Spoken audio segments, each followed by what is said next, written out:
কুরবানির পশু জবাই করার সময় মাসআলা ৭৯।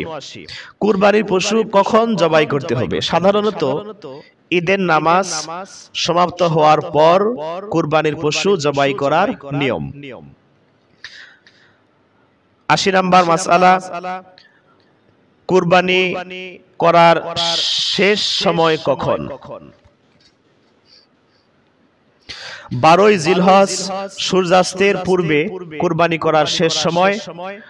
ইমাম শাফি রহমাতুল্লাহি আলাইহির মতে ১৩ই জিলহজ পর্যন্ত কুরবানি করা যায়। ৮১ নম্বর মাসআলা, কুরবানির তারিখের মধ্যে রাত্রিতে কুরবানি করা জায়েজ আছে কিনা?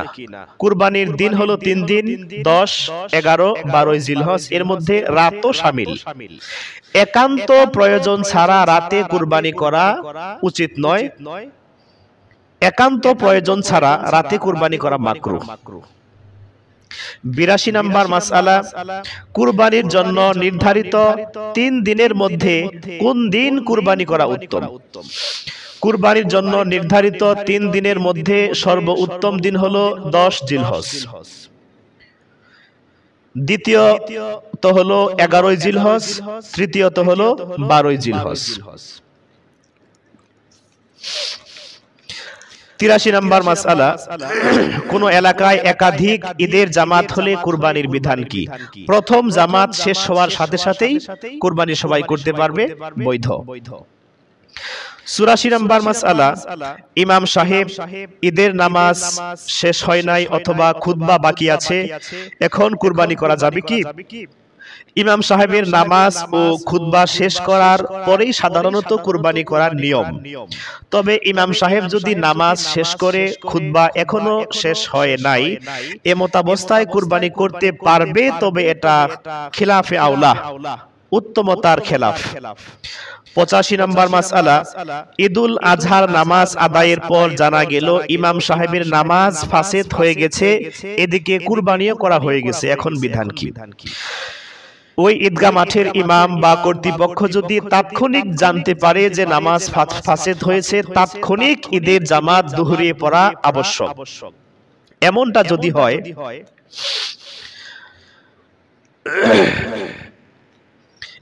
যদি হয় যে মুসল্লিরা বিক্ষিপ্ত হয়ে গিয়েছে, কুরবানি করে ফেলেছে, তাহলে অসুবিধা নেই।